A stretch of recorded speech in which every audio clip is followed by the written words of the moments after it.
येत्या 2-4 दिवसामध्ये संयुक्त मोजणीचा घाट पुन्हा सरकार घालण्याची शक्यता नाकारता येत नाही।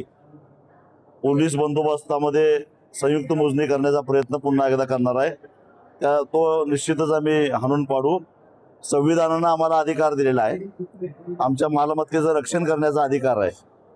आणि त्याचबरोबर आता जी काही संयुक्त मोजणी होणार आहे ती मोनार्क नावाची जी काही खाजगी कंपनी आहे त्या कंपनीमार्फत होणार आहे असं मी ऐकलेलं आहे।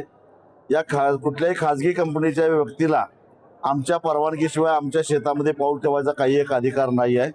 आणि त्यामुळं ते जर का जबरदस्तीनं पोलिसांच्या मदतीनं घुसण्याचा प्रयत्न करत असतील तर आमच्या मालमत्तेचं रक्षण करण्याचा अधिकार निश्चितच आम्हाला आहे। आम्ही वेळ प्रसंगी कायदा हातात घेऊ आणि त्यांना पळवून लावू हा इशारा देण्यासाठीच म्हणून आजचा हा मेळावा आहे। यामध्ये तुम्ही 50,000 कोटी रुपयांची घपला होत आहे त्याचा आरोप केला, त्या संदर्भात तुम्ही काय पाठपुरावा केला? मी पुन्हा बोलतोय आणि त्याच्याबद्दल खुलासा होत नाही आहे। उलट मी असं सांगतोय की तुम्ही हा जो काय DPR तयार केलेला आहे त्याला एकरी एका किलोमीटरला साधारणपणे 117 कोटी रुपये खर्च येतोय। तो खर्च कसा ग्राह्य आहे, कसा बरोबर आहे हे IIT पवई, IIT रुड़की किंवा इंडियन रोड काउन्सिल यांच्याकडून तपासून घ्या आणि आमचं तोंड बंद करा। पण ते कधी करत नाहीत, कारण ते सांगतात त्या पद्धतीनं त्यांचा तो खर्च असतो। नुकताच आता जालना नांदेड एक्सप्रेसवे यासाठी भूसंपादन झालेलं आहे आणि लगेच 35% त्याची किंमत वाढवलेली आहे। आणि हे जे काही काम घेणारे सगळे गुजराती लोक आहेत त्यांच्यासाठी 35% वाढवले, म्हणजे तो रस्ता सुद्धा आता साधारणपणे 1 किलोमीटरला 200 कोटी रुपये पडायला लागलेला आहे। अरे लुटा, किती लुटताय महाराष्ट्राला? आणि या अशा पद्धतीनं बाहेरच्या लोकांनी यायचं, लुटायचं, कारण शेवटी टोल महाराष्ट्रातला माणूस भरणार आहे। यातला 1 रुपया सुद्धा सरकारच्या तिजोरीतला जाणार नाही। हा सगळा पैसा हा टोल भरणाऱ्यांच्या खिशातून जाणार आहे। आणि आमदार, खासदार, मंत्री, न्यायाधीश, कलेक्टर, पोलीस यांना टोल नाही आहे। टोल आहे तो फक्त सामान्य माणसाला, म्हणजे सामान्य यांनी चोऱ्या करायच्या, दरोडे टाकायचे आणि त्याचे पैसे सामान्य माणसाचं भरायचं, हे आता महाराष्ट्रात चालून देणार नाही। पुढची भूमिका काय असणार?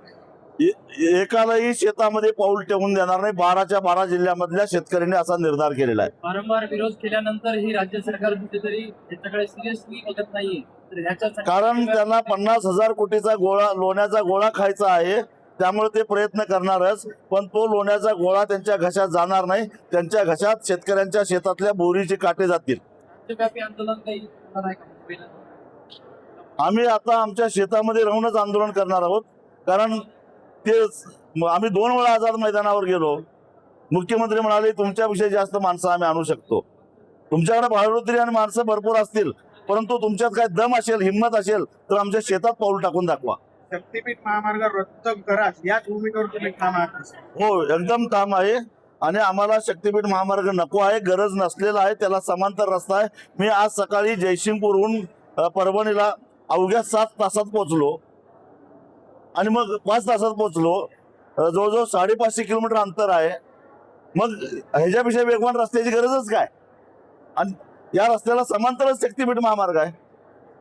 आज परभणीमध्ये इन्व्हेस्ट इन परभणी असा कार्यक्रम पालकमंत्री मेघना बोर्डीकर यांच्यातर्फे घेण्यात येत आहे।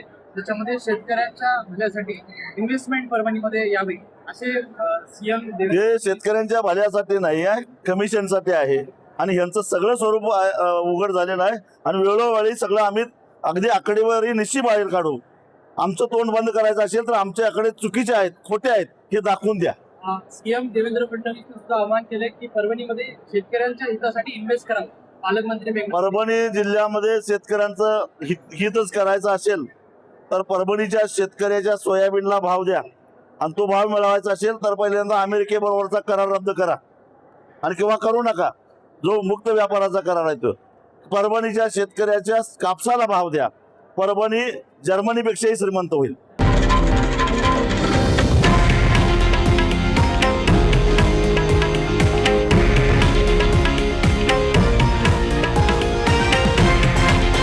हे आहे देशातील नंबर 1 न्यूज नेटवर्क आणि आपण पाहत आहात TV9 मराठी, एकमेव।